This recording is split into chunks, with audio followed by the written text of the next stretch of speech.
So this is what we're replacing, the Eyebar. As you can see, you gotta take the whole thing off, which is annoying.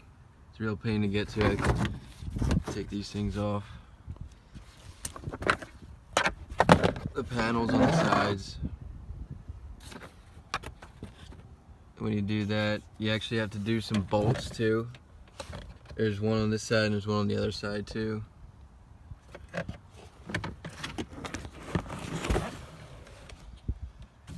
there's the other one. So bolts, you really gotta tear this thing off.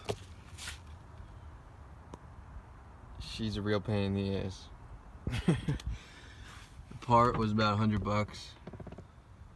Labor, I have no idea, that would suck. You got push pins too on the sides. You got one push pin back here and one back in that one. I'm not putting the push pins back in. I hate push pins. And that's it.